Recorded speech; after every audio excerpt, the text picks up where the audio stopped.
And welcome back to Royal Never Give Up, taking on G2 Esports in our second quarterfinal from Busan in the Bexco Arena. G2 Esports are down. They're down 1-2 in the series. The first two games was what we expected, the 1-3-1 versus the sort of RNG kind of teamfight style. Game 3, I wasn't a fan. So I want to see them going back to the 1-3-1 in terms of draft. Azael, what would you like to see from G2 to get us to this game 5?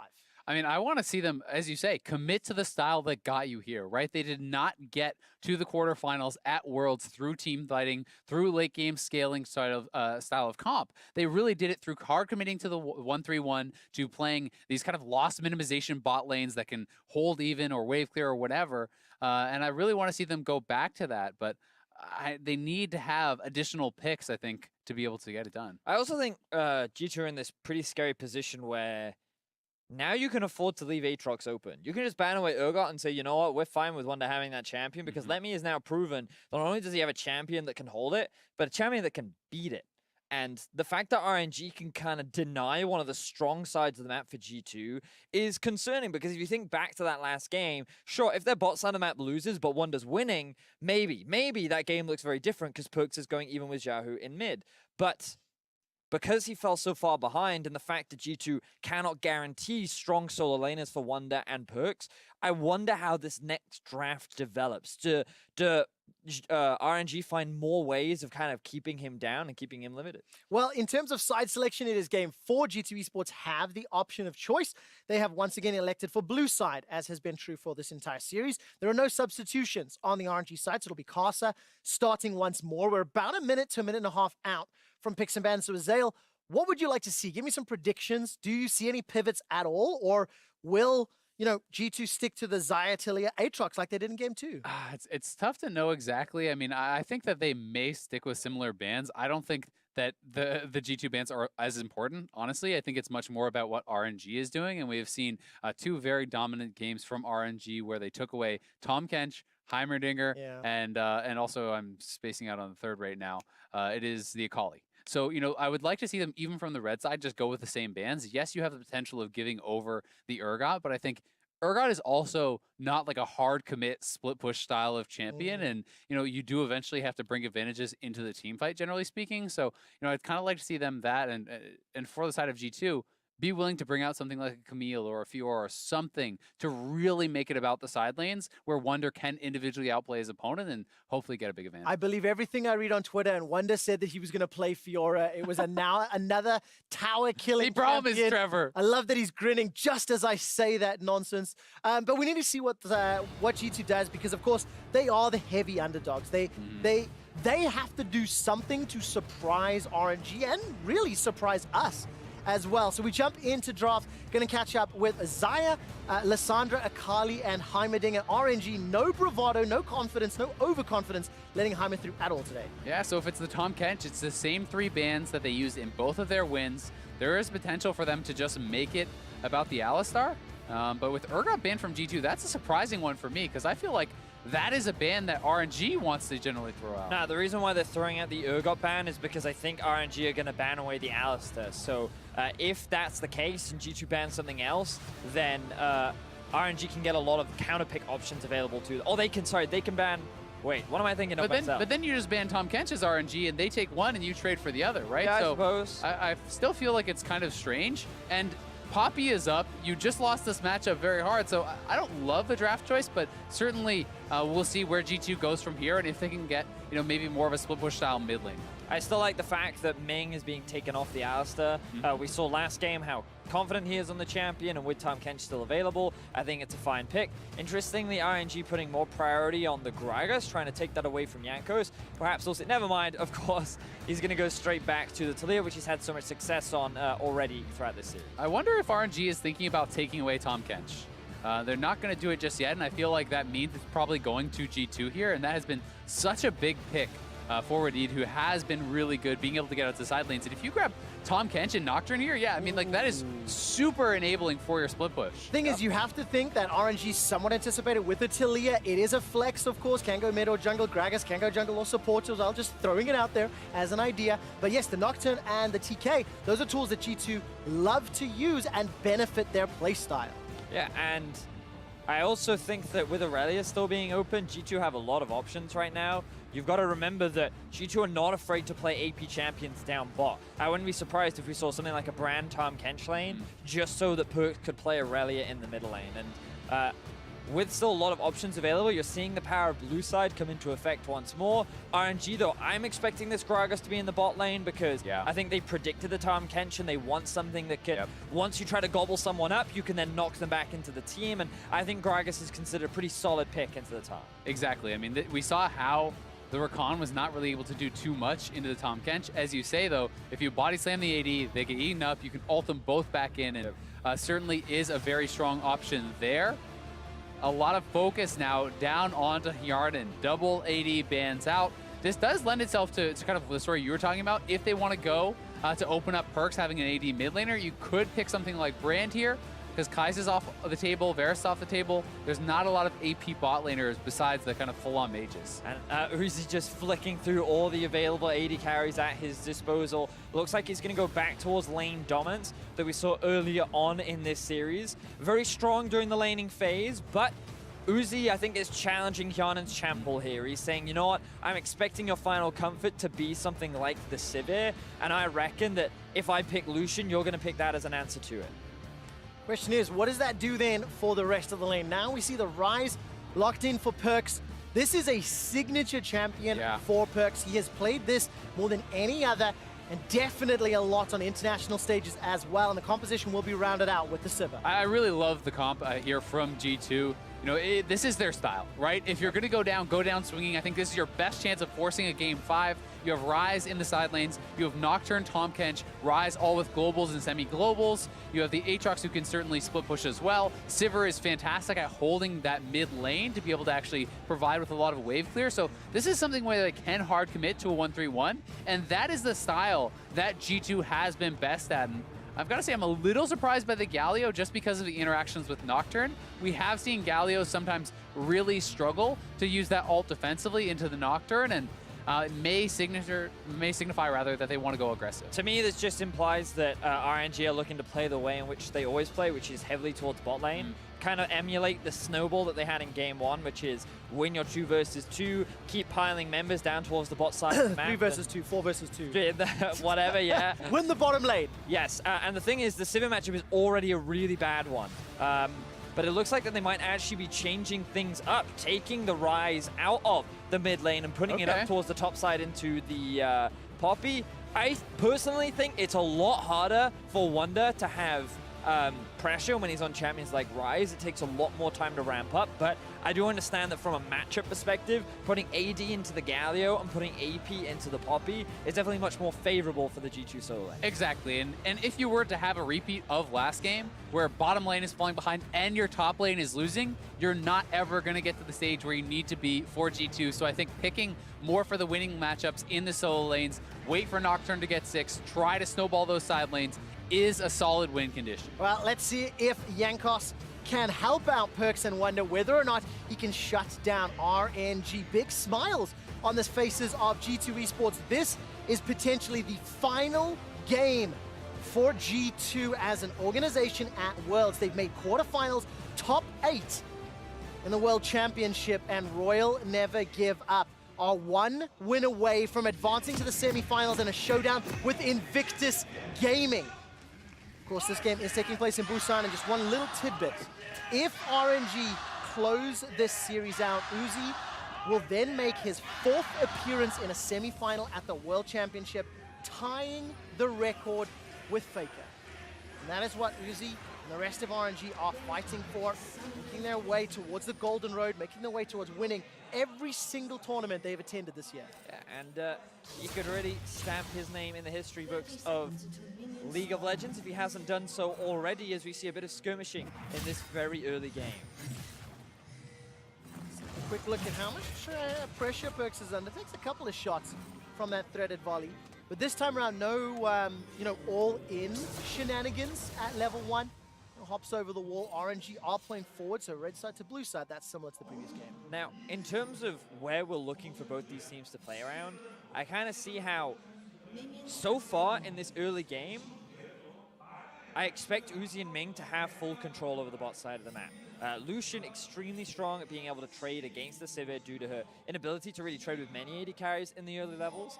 And outside of spell sheeting the Q, which you can possibly do, because of the passive proc that he has, he just does so much damage and is able to often out-trade. Hyanan will be running the teleport so that he can kind of afford to take the damage TP back in, but it does mean that he loses that damage reduction summoner spell, given that Wadid has gone for heal, and there's no exhaust or ignite in that bomb. Going to be very impactful, especially if the game continues to play out, and whether or not G2 can actually then move Hyan and Sivir around to play that wave clear duty. We've talked a lot about the solo lanes versus the duo lane. I actually have some numbers for you from G2's perspective, what the CS difference is between top, mid, and duo. And when I get the graphics team to pull this up, take a look at this. In the top, even with that previous game, Wonder still is on average plus 10 CS. Perks on average plus 18 CS. Hyanan on average minus 34. It is that stark day-and-night difference in how these teams play the game. Yeah, I mean, that really does illustrate where the strengths of the teams are, where they focus a lot of their resources, and it's pretty frightening to see such insane advantages being built up by Uzi. Oh, instant level 2 engage from Ming. He throws down the flash. There's a devour from Wadid. Manages to spit Hyanan out. Now Ming is in a little bit of trouble. Uzi dashes away. The boomerang blade will not find its target. Look like Wadid and Hyanan very close to level 2 as well. So we already talked about the skirmishing, and you can see how strong this duo is for RNG, but they actually have very little vision towards the bot side of the map, and Jankos could look for an early gang to try and put them behind. And remember that Caster and Uzi are the main damage dealers for this team, and if they fall behind, that means that RNG lose a lot of damage. You also got to remember, it's both summoners down for Ming, and he's got to be a little bit careful here. Oh, here comes Jankos. First blood is available. Defensive flash from Uzi. Teleport being channeled. It looks like Let Me was starting that one, and he cancels it to get some of the cooldown back. I actually think G2 could commit it there. I mean, Wadid had his flash up, Ming has none, there's 3 stacks on him. Yeah, Let Me is teleporting in, but Wonder can actually flash and interrupt that with the Rune Prison. I think that could have been a first blood for G2. Overall, though, they still come out ahead, given that the flash is down for Uzi. They get the TP out from Let Me, and you can see that Wonder's generating a lot of pressure in that top side of the map. So overall, a pretty advantageous trade, while Perks does lose his flash in the middle lane. Oh, very nice there, Jankos using that spell shield just in case he was going to get caught by the seismic shove. But G2 Esports, they're fending off the early players. We saw Ming and Uzi go all the way forward. They're flashless in the bottom lane. Xiaohu gets uninterrupted on that punch, so he's not going to be at risk from being caught by Jankos. And as it stands at 4 minutes, there has already been a significant amount of skirmish. Yeah, there certainly has, and it's going to be a really rough lane for Let Me going up against the Rise in these early levels. And now you actually spent your TP to try to defend the bot lane. So not only is he already way behind, he's going to get even more behind off of a base. And as we've said, 3 versus 2, 4 versus 2, as many people in the bottom lane as possible. Wadid still holding on to his flash. That was so cheeky. The tongue lashing onto Ming will not hold him in place long enough to get the kill, but such a good play from Wadid. You can't help but feel bad for the G2 bot lane. Often they get put into difficult matchups, and then so many junglers like to attack them. When you're going up against Uzi and Ming, this is a duo that receives so much support. They get forced away from the tower. Hyanan TP backs in though. And on the bright side, they're not at such a big deficit that Uzi is snowballing out of control. Yeah, I mean, yeah, Uzi's going to pick up some of this farm and get further ahead, but it's only a couple CS when they actually go back to base and get those buys. So G2 have got to be happy with the performance out of their bot lane when you consider how far ahead the top lane is, especially. The fact that Let Me TP down there got nothing from it. He did cancel it, yes, but that meant he gets a much worse base. The lane is pushing against him, and Wonder already has his tier. Yeah, very good, and this is exactly what G2 need.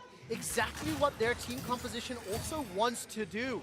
Get themselves into an even position in the mid game and set up for the 1-3-1. Now Perks is flashless, remember. Insta-taunt from Xiaohu. The seismic shove doesn't find his target though, and Perks escapes with his life. If that skill shot landed, that would have been first blood. Very clean sidestep there from the mid laner of G2. He's able to avoid death once again as Xiaohu pushes in that lane. Doesn't have the teleport available, but he is now level 6. The potential for a bot lane play is available. He's pushed Perks underneath his tower. He can generate that pressure and move down here as G2 bot pushes them back in. All right, spell shield used there by Hyanan. He's 6 CS down in lane. The wave is pushing towards Uzi. Perks still yet to leave mid lane. He does not have access to that teleport, unlike Uzi and Hyanan. Instead, Jankos comes in just to help shove this wave out, not really for gank attempt, and this will allow Perks to get back. Exactly. He just wants to go for that reset. Doesn't have TP like Xiaohu does. So we'll be getting back to base. Yes, he was pressured pretty heavily, but going to be happy to have gotten through that laning phase with a couple of visits from Karsa. He's even on farm. He hasn't gone down. Things starting out on a much better foot this game for G2. Okay, so I'm excited. I'm an EU cast guy. I want to see what G2 can do. So Vedius, talk me through where the pressure is. We know if G2 can get to 1-3-1, they can do well. But how does RNG stop them with this composition? So, because they've drafted Lucian again, who will eventually get outscaled by the Sivir, we need to see RNG trying to force plays down towards the bot side of the map. The problem they have is Yanka's level 6 to the level 4 of Karsa, and there's no flash on top of Uzi. So Jankos actually maintains full control over the bot side thanks to the vision that they've invested. Hook should be able to generate a little more pressure now that he's actually gone back to base. And RNG's win condition early on of trying to snowball this bot lane kind of fell apart after they invested a couple of ganks. They invested that all in level 2 and they weren't able to convert it into much. Yeah, it really has. And I mean, the fact that Jankos had just been power farming while Karsa was attempting these ganks that didn't actually pay off is looking really good for G2. You also always have to take in consideration, in a tank matchup in the top lane, he has to build MR to survive the rise. Everyone else is physical damage, so it becomes a difficult time itemizing for Let Me. And that's a good sign if you're a G2 fan. And if you're a fan of Silver Scrapes in Game 5s. Who isn't? Is Jankos, a few seconds away from Flash. Seismic Shove comes in. Here comes a Paranoia. The first target is Xiaohu. First blood picked up by Perks. Ming has already roamed though. The Infernal Chains flashed away from by Karsa, and Perks with the World Ender on is still running for his life. Now Ming with some support from Karsa is coming in. The tension is turned back around. Wadid is followed up, and this will be another kill for G2. It lands in Perks' pockets. Gyanen's joined the fight as well, and they're going to push onto this mid tower. And now it's G2 that find themselves early. Look at Let Me though, he's very low, doesn't know Rise in the bush. Oh, manages to get the stun against the wall. This allows Let Me to escape, and Wonder doesn't chase. 2-0 and 2,000 gold up for G2 Esports. Yeah, Perks just gets so much out of that. Not only is it the first blood, Ming just kind of ran it down and gave over another kill over to Perks there, and he's going to be sitting in such a good position here against the Galio in our Acer Predator replay. Now remember that for G2, they just want to play around their solo laners. Ultimately, that Civ is going to be valuable later, but because of how difficult it is for RNG to get Uzi ahead given the state he's in,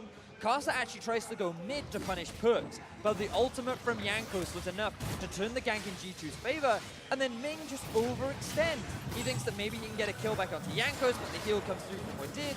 He also gobbles his jungler up to safety, and G2 now sit with a 2,500 gold lead only 9 minutes into this game. And look at the CS differences. Plus 30 in the top lane and a level advantage. Jankos level 7 to Karsa's level 6. His Paranoia game-changing. Plus 10 difference in CS and the 2 kills for Perks in the mid lane. TP's good. There's even a teleport to push RNG away from the turret. Let Me is sticking around. Keep in mind that Uzi and Ming are in the top outer.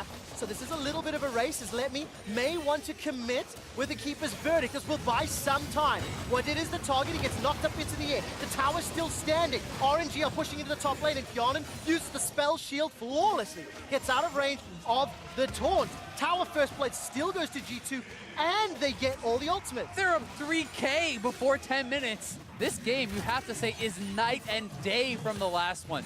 Winning solo lanes drafted for G2, and the bottom lane absorbing all the pressure. Goodbye, Karsa! He just gets solo killed by Jankos. A full rotation with the skirmishes, and does his job. Karsa meets his worst nightmare as he walks into the jungle, and there is a level 8 Nocturne in front of his face. No flash available, he ends up dropping, and now Jankos' impact is probably the most felt that it has been so far this series. I mean, this is starting to look ugly for RNG. They are getting run over across the map here. You look at the farm differences, the experience differences in some of these lanes. Karsa's down 2.5 levels almost to Jankos. And I want to backtrack to kind of how these drafts unfolded, because RNG again went for a lane-dominant bot lane with the intent of playing towards the bot side of the map. They also drafted the Poppy as a means to shut down the Aatrox, but G2, not only did their duo play phenomenally in surviving all that pressure and even helped secure the first tower of the game, but G2's flexibility in their solo lane is to swap the Rise up the top and the Aatrox to mid has allowed Perks to build up a huge solo lead, has allowed Wonder to build up a huge solo lead, and now G2 Esports sits with a 2.6k gold lead 11 minutes in against RNG. There is no such thing as a super team. There is no such thing as an unstoppable team at this World Championship. And G2 Esports is now giving it to RNG. The Infernal Chains comes back. Perks is unable to find the kill. He committed the flash, but look at the pressure. With Casa left the lane, the rest of G2 are pushing down middle. Hashtag 10 games the dream. G2 Esports have a fantastic lead with a composition that can suffocate RNG and take control of the Rift like they've already done this series. They definitely do. You have to give some credit, though, to Ming. It was a nice disengaging ultimate, and that is Perks with his ult and both summoners down. So there are windows of opportunity where RNG will be able to look for the counterpunch and try to find their moments, but certainly G2 have full control. They have the farm and side lane advantages, and they just need to keep playing this style. You don't need to overforce. You have really strong solo laners who can go to your 1-3-1 condition. Even though you're really far ahead now, you don't need to end the game in the next 10 minutes. And I kind of want to go back to what you were talking about earlier, Azelle, which is the night and day difference between last game and this game. When we think about it, G2 have gotten their perfect style this game. Strong solo laners, large jungle impact, bot lane doing extremely well in the 2 versus 2. Whereas last time, RNG got their perfect style, and now we're seeing what these teams are capable of when they play at full potential. The G2 now set up to secure a mid lane tower. Worlds 2018 defined by play your game. That is what has really shone through, and I just think this Tom Kench pick for what did, again, paying dividends. We saw how impactful it was in the early dive. Devour saving Hyonin from the 2v2 again, and it is one of, if not his best champion. And now we see G2 move into the 1-3-1. Perks is up in the top lane, Wonder is pushing down bot, and these solo laners are reaching a point where it becomes a lot harder for RNG to start forcing plays. I'm looking at the player cams, and as it's flicking through, G2 are all smiles. They're laughing at times. And you wouldn't know that this is a quarterfinal life or death match, but of course when the team has a significant advantage like this, there is a little less pressure on you. And honestly, that's the kind of attitude I think you want to see. I think it's not about not taking it serious. It's about being relaxed. It's about being in your element. You can be having fun playing the game, focusing and playing your best style of game when you're not feeling overly pressured, when you're not worrying too much about what your opponents are going to do and thinking more about what you need to do. And for RNG, how they come back into this game is finding that perfect team fight. Yeah. That's the reality of it. They're at a huge deficit right now. Their opportunities and ability to force a fight is limited. Because even now, if they force a fight right now, they lose. Like, G2 is that much stronger, and even if their composition isn't arguably designed for 5v5, you still have a 1-item Sivir, a 1.5-item Aatrox. G2 are more than happy to take that fight, so RNG need to find a punish or the perfect fight. Yeah, and I think it's going to be really tough to find with both the Nocturne and the Aatrox so far ahead. You can essentially just run straight at Uzi, and yes, there is a Galio, but you just have to buy time. You just have to push him out of the fight, and that gives enough time, I think, for the Rise and for the Sivir to really punch through the rest of the members. So we'll see if RNG can find that perfect fight, because it's looking pretty tough. Do you think it's fair to say that even if RNG also find that fight to claw back the goal deficit, they need to accelerate quickly? When we look at some of the scaling, we look at the fact that Rise, Aatrox, Sivir, if a game does go very late, I kind of prefer some of those carries into the likes of the Poppy and the Gragas, who I think can get melted through. I mean, 3-item Lucian, 3-item Sivir. I kind of weigh more towards the Sivir in a team fight. But the 2-item Lucian is the key point for RNG, and once he completes his Black Cleaver, that's kind of the window that I'm looking at for RNG. But here we go, another fight. All right, Parano's already thrown down, and is already a kill to Uzi. Jankos has soloed him with a little bit of help from Perks. Perks actually got the killing spree. Realm Warpers unfortunately skipped out on his. Perks and Jankos are running up top. Perks has got himself one. Now Ming forced to flash over the wall. Here comes Wonder. He flashes over, looking for the Rune Prison. That's going to be a lockdown onto Ming, and the kill secures available. Picked up by Wonder. That's 3 quick kills. Perks isn't done yet. Finally forced to escape with the Devour. And we talked about how RNG, if they looked for a fight now, they would lose it. They just did. G2 They're getting dismantle flanked. RNG, who tried to collapse onto G2 in the top lane, and it ends up being 3 kills for 0. This is huge for G2 here, getting so many kills there, really expanding the gold lead. Up over 6K, they're going to take another turret here in the mid lane, and they have a stranglehold on this game. 4 towers to 1, 6 kills to 0. I will take that back. 3 towers to 1 as the inner turret survives by the skin of its teeth, but 4 to 0 on this Aatrox. 1-0-3 on Jankos' Nocturne. With the squishy targets, he just kills them in one rotation. Yeah, I mean, straight in onto Uzi. These guys are so fed. He's just getting absolutely destroyed, and with fights like these, you're starting to think that upset, no matter how unlikely you thought coming into this series, is becoming more and more and more likely, as G2 are just looking incredible in this game. And Jankos was sat on a ward for that whole thing, yet they still commit to it. They think, you know what, Aatrox is far enough away that we can get the collapse. And Jankos is like, I see Uzi, I kill Uzi. And so very quickly, he just shuts him down. Beautiful stuff there from G2. Great game so far. I mean, RNG may have thought that they could turn that fight around. Galio was close by. Maybe you think, hey, this is our opportunity. Bait them in. But there were so many G2 members in the area, perhaps, though they saw the Nocturne, they didn't realize who else could really arrive at the fight. It's unbelievable that for the 4th game this series, the team on the blue side seems to get an advantageous draft that just seems to work out absolutely in their favor. Yeah, blue side just seems to be the winning side so far in this series. And if G2 are able to win this, and if RNG selects blue, I imagine many fans start to get worried, but that's still a way away as G2 right now setting up around this Baron, which hasn't even spawned yet. Unbelievable stuff. Xiaohu's waiting for a target to jump onto with that Galio ultimate, while Wonder is backing away. Keep looking at the minimap, keep looking at where the vision lines are, where the minions are. For the time being, Perks is shoved in top. Remember, no teleport for him.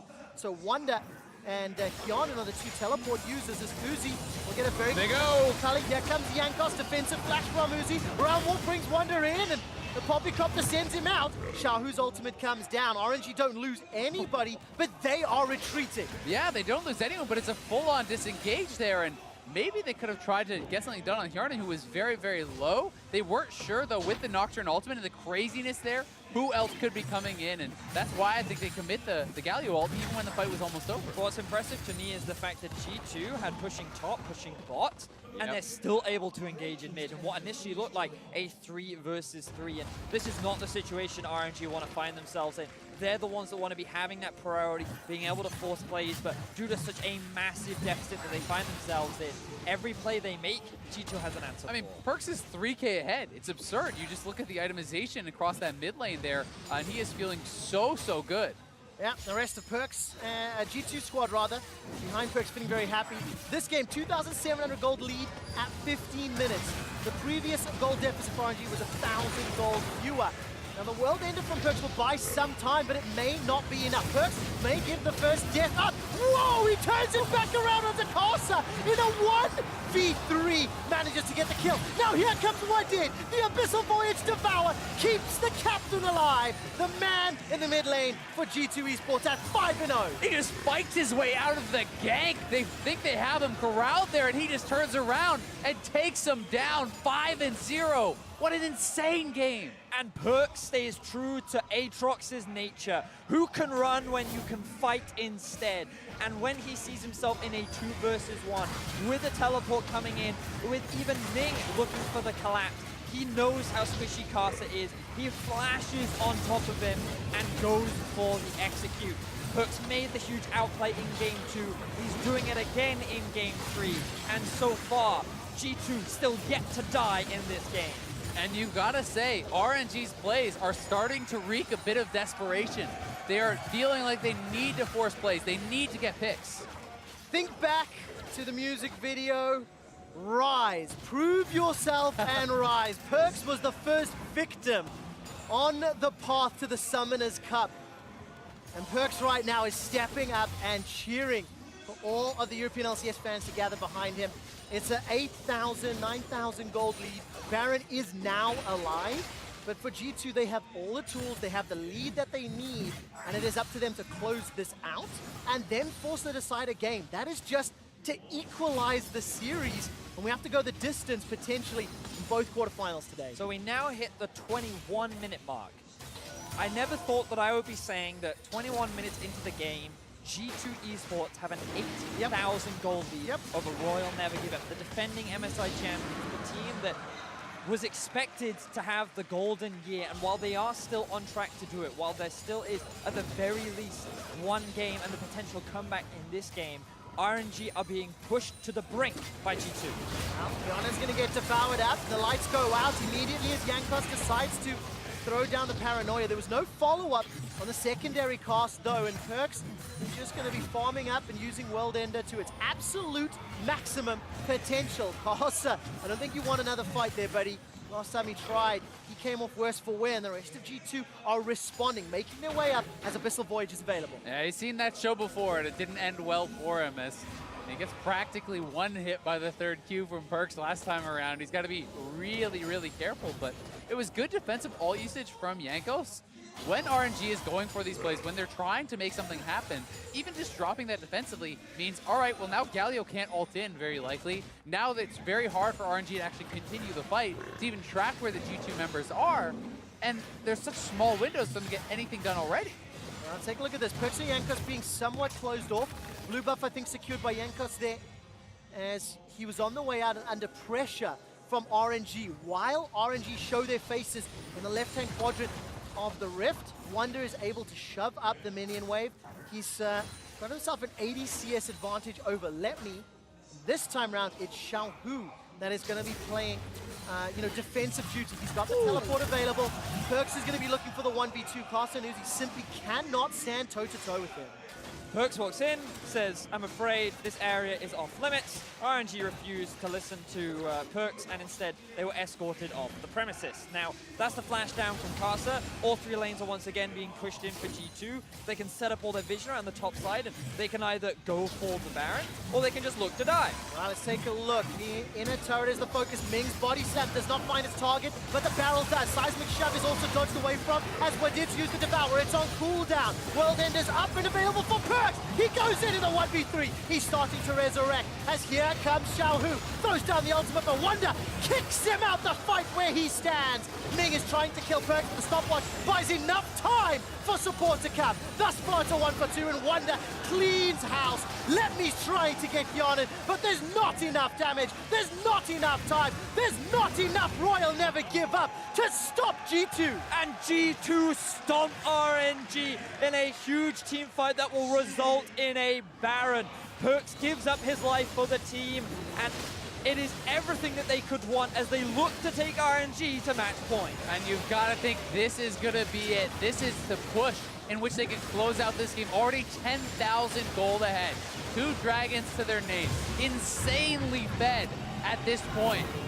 They are looking to have a date with history here. They are looking to knock out the last remaining favorite from this tournament. And the setup looks really promising here from RNG, but unfortunately the backline is zoned away entirely by Perks alone.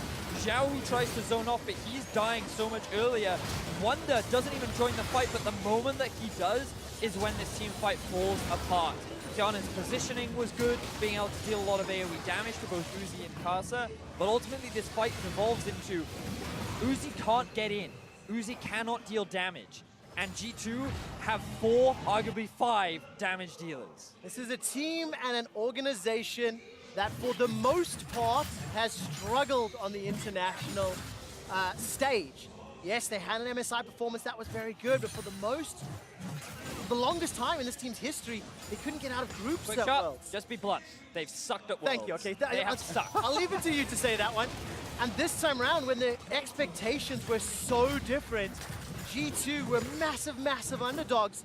They're on the cusp of forcing a game 5 and on the verge of making history. Exactly that. It was against Team WWE at MSI in 2017 that many expected them not to be able to beat, yet they made the upset happen in 3-1 fashion. Now they're going up against RNG, one of the heavy favorites of the tournament, and they are looking to take them to match point. And that doesn't mean the series is over yet, but having this kind of a game after what Game 3 was, is a huge confidence booster for G2. Imagine the weight of expectations on the RNG shoulders with all of LPL behind them. Years and years of fandom for Uzi and the rest of RNG. Have to spare a thought for how much that's going to weigh on them going into potentially Game 5. Yeah, it definitely does. I mean, especially coming out of a game like this, but they are going to try to look for another play. They don't want to give up on this game just yet. It will take a miracle, but RNG are still willing to fight for that. You have to look over at Ming, though. I think it has to be an engage from the Gragas. You need to catch a carry. You need to kill someone right off the bat. All right, G2, they've been spreading their numbers thin, pushing in 3 lanes at the same time. It allowed RNG to try and jump onto Hyanin and Wadid. That's why the Abyssal Voyage is on cooldown. With Abyssal Voyage on cooldown, it means there's no support in the top lane. But the Paranoia has cut off any sort of visibility. 2 towers fall while RNG are blinded by the darkness. Hyanin throws down the ultimate and tries to turn it back around as Wonder is collapsed on by Let Me and Xiaohu. RNG are trying to find targets, but it's slippery, and there's nobody from G2 sticking around long enough to go down. Now this is an inhibitor in middle gonna fall, inhibitor in bottom gonna fall. The tower in the top lane is going down as well. G2 have absolute control of the map. Yeah, and it looks like they should just close it out, honestly, with this Baron. They could reset, but I don't even know if they need to. They will make the call to go back. I think because the Infernal is spawning, they want to, again, make sure there's no way to lose this game. With 2 inhibitors down, you're playing 1-3-1. You can play it very safe. You can make sure there's no chance that RNG can even get an attempt at a team fight. I see all the gold that G2 was sitting on, like 3-4 members were sitting on about 2K. So I think they just wanted to go back to B, get rid of that money, pick up some more items, and guarantee a cleaner win as RNG are pushed back far into their base and are just left on the defense. I mean, look at the solo lane gold. It's 5K ahead for both Perks and Wonder. That's absurd. Like, you're not supposed to be able to do that. They're too far ahead. Unbelievable. 2.5 games ago, I asked you, gentlemen, do you believe? And G2's answering with a resounding yes. A resounding, we will have one more fight. 2 inhibitors are down. G2 have spent all the money they needed. They picked up the Infernal as well. And it's just a matter of time until they attempt a final siege with a 15,000 gold. And it's such a great day for League of Legends because we've had so many surprises. You know, you've heard many Worlds combatants say that this is the year that anything can happen, and even the fact that G2 can push RNG to a Game 5 after the year that this organization has had is still an achievement in its own right. I didn't believe it. I saw the first quarterfinal result and I still didn't believe this is the year of underdogs, this is the year of upsets. We're about to get into Game 5 and I'm starting to believe. Take a look at that.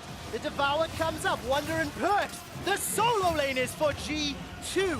They push down onto the first Nexus turret. Yankos jumps inside the base. Paranoia is available to him. He can switch off the lights at any given time. The pressure is on RNG to find a way back into this game, to find a way to close the series out. Wonder flashes for his life as Ming's unable to get the barrel down. Xiaohu forced a flash defensively as the 13 falls in the back end. Perks blows up Ming. RNG are routed and running for their lives as Yankos and Hyanin take down the last Nexus turret.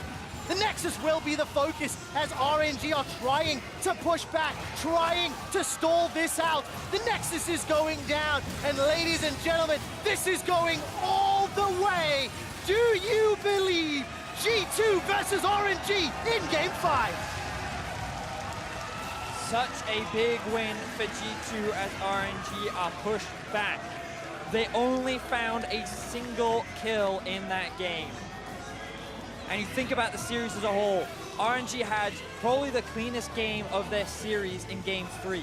They had their perfect comp, they had comfort picks across the board, everything just looked on point. And then coming into Game 4, we're like, well, you know, G2, you know, you didn't look great, things are looking dire, maybe you should try going back, but I was kind of the opinion that was it, 3-1. And then they get comfort picks, like Hyanin and Wood did survive the 2v2, and the solo laners do what they've done all tournament long.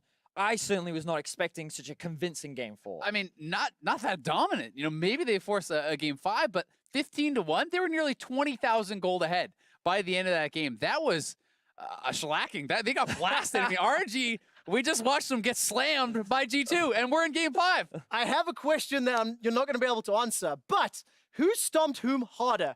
RNG or G2 in game 3 or 4? We're going to find out what the analyst thinks about that game 4 victory, though, as we head to the State Farm analyst desk. G2. Game 4. 100% G2. I was going to ask. I didn't even have to re-ask it for you. Quick shot. Thank you very much, gentlemen. 2-2. What? Yes. We're tied up. Silver Bananas. Scrapes again. G2 pushing RNG to the limit. Both of our tournament favorites have gone to game 5. Blue side winning all 4 games Red this side time really suck. around. Let's dive into this draft. I know we have some strong feelings Listen. about the way that RNG went about it. I am happy that we are going to game 5, but I'm also flabbergasted that they didn't ban Tom Kench. Because it's not like they don't understand it's effective. They ban it when they're on blue side. Right.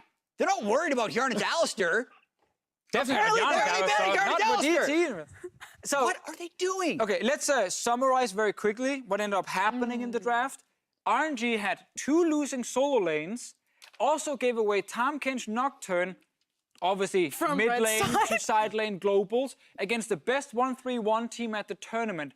So you've managed on red side with counter picks To give them the perfect composition. to actually lose your solo laners and give them the perfect comp. And the problem for RNG is they seem so limited in what they want to draft for Xiaohu and Let Me, because they have this mindset that, ooh, we must protect Uzi. All our other lanes can just try and go even, but Uzi, he needs to win his lane. And when Uzi doesn't win his lane really hard, the whole thing falls apart. But that's what kills me. It's like not only the fact that G2 got the perfect G2 composition, but the fact then that Uzi and RNG are just like, and Lucian. We'll draft no late game insurance policy. So if it doesn't work in lane phase, burn it all to the ground. Yeah, and sometimes this can come across as like hindsight is 20/20 analysis. Absolutely. As this was happening, all of us We were lost completely it. against this. You can check I Fitch's tweeted it Twitter, instantly. Frosker's Twitter.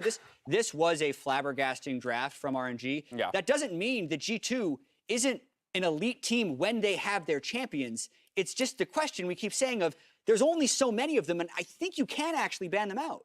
I keep saying this. I think G2 are the team that relies the most on their draft compared to any team out of the top 8 teams we have here at Worlds. Because when they get their 1-3-1 setup, they are so clean. Like they just know exactly how to play around Perks and Wonder so effectively. And when they have Tom Kench, they know how to survive in the bot lane even if you are going to get towered or ganked. And that is why when they get this kind of draft, they look scary. But game 3, when they get a teamfight draft, 25-minute win for RNG. Nothing G2 can do.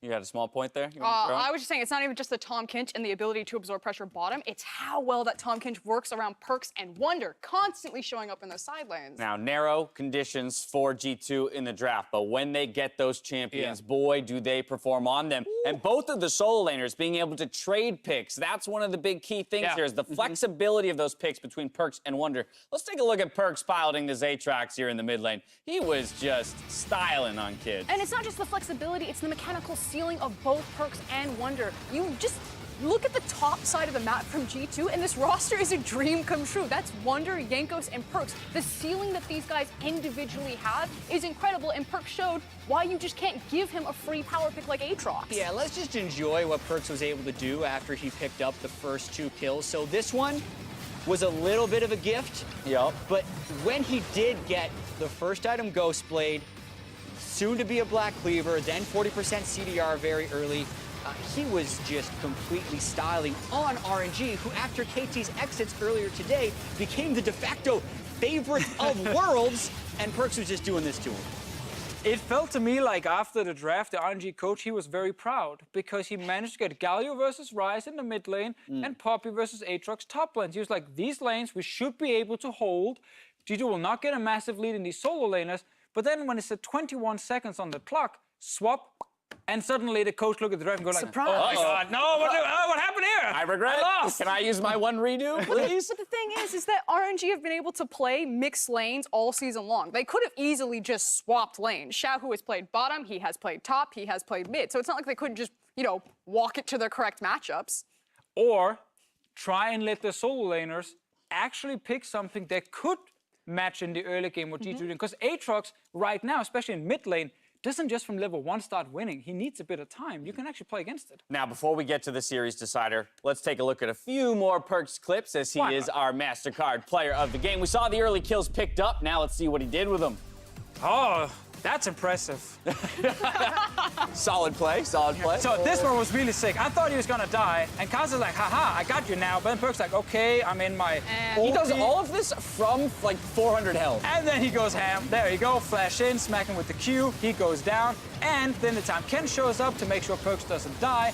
And this is what G2 can always do with these kind of comps. They are so good at reacting to the fights whenever one of the soul laners makes a big play. Big plays out of Perks to secure the second victory for G2 and push us to that 5th game. But that's where the discussion is now. Yeah. Game 5, RNG, back to blue side. No surprises there. The other important note, MLXG is coming back in. Now, Panic this is button. the Give me change that they made. You want the panic button? Don't worry, we saved it. Panic all you want. There it is. Now, remember, this is the change that RNG made at the end of their second round robin, and that's where they started picking up their wins, kind of going back to some of that more aggressive style. But how do we feel about it in a best-of-5 deciding match? Well, it does answer that one question for us. We were like, okay, so RNG try to play the lane phase, that gets blown out. They go to team fight phase, that gets blown out.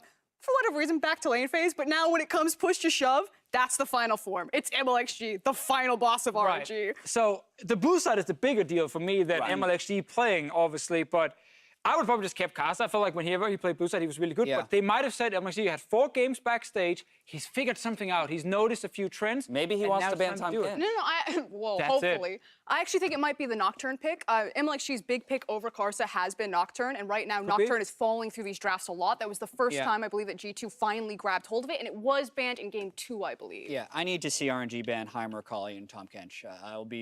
I mean, they might be out of Worlds if they don't do those 3 bans. And beyond that, the concern I have for RNG is that MLXG gives a certain level of randomness to the game that that if G2 hard commits to a 1-3-1, that Jankos could have a good game. And when Jankos has those good games, G2 could actually take it. So that's kind of the thing also for me with MLXG. I don't think you need the randomness from him because on blue side, you've looked really, really good. I think Karsa should be in, personally. I mean, they made the change now. I still think if you are RNG, draft a teamfight composition with some scaling. Yep. And ban away the picks Jad already mentioned. So, here's what I'm gonna do for you guys. I'm gonna do you a favor. It's been a crazy day. It's been a crazy day. We saw KT get upset. We're now in a 5th game here between RNG and G2. So I'm gonna give you the option. I'm gonna give you that little do-over that I know you analysts love so much. Down the line, you are allowed to change your predictions here in game 5. Who takes it, RNG or G2? You are literally asking us to bet if RNG will ban Tom Kench. I will take They will on blue side. They've done it on blue side. Like a fair bet. 3-2 victory day. All right. Jat's going with an RNG. Tom 3-2 Kench victory. ban, With a Tom please. Kench ban, with a side of Tom Kench. I know the side selection is not in my favor, but at this point, I'm going G2. They're gonna draft a 1-3-1 comp with some counter picks for solo laners, and RNG are tilted. All right, Frosk, what are you thinking? We got a double LPL semifinal, or does G2 complete the upset day? Let's go G2. Let's just decide that even if they ban the Tom Kench, that this time around it won't be a Cassiopeia, it'll be an Aurelia. RNG are letting everything fall through the draft phase. Just play it, G2. Just play your style. Oh, I am a happy host on this day, my friends. With the semifinal spot on the line, G2 and RNG is coming down to 1 game. Game 5 is coming up right after the break, so don't go anywhere.